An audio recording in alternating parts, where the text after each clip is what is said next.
3500 nouveaux logements pour colons en Cisjordanie. Si le projet se concrétise, cela mettra fin à l'idée d'un État palestinien viable.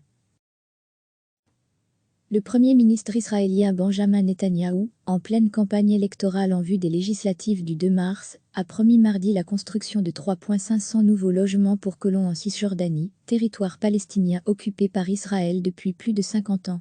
J'ai donné des instructions immédiates pour permettre le dépôt de plans en vue de la construction de 3500 unités en zone E1, territoire situé à la sortie de Jérusalem, et où vivent notamment des familles bédouines, a dit M. Netanyahou.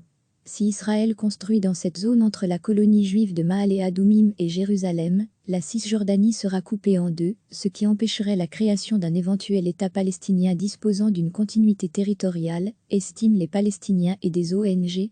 Si le projet se concrétise, cela mettra fin à l'idée d'un État palestinien viable, a réagi Angela Godfrey-Goldstein, codirectrice de l'ONG Ja'alin Solidarity, qui défend les familles bédouines établies dans le secteur E1. C'est un autre exemple montrant à quel point Bibi, surnom de M. Netanyahou, est désespéré de gagner des votes à l'approche des élections, a ajouté Mme Godfrey-Goldstein, qui dit craindre le déplacement de nombreuses familles bédouines en raison de ce projet immobilier, qui s'inscrit dans une suite d'annonces du Premier ministre.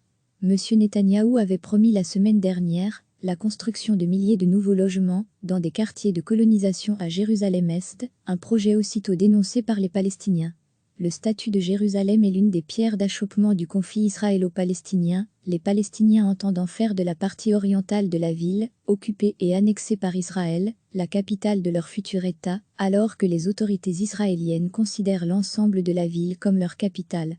Aujourd'hui, plus de 600 000 personnes habitent dans les colonies en Cisjordanie et à Jérusalem-Est.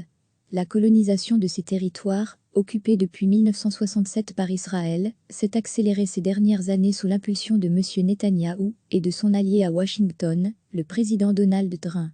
Recevez chaque matin l'essentiel de l'actualité. Cliquez sur s'abonner pour recevoir les dernières nouvelles.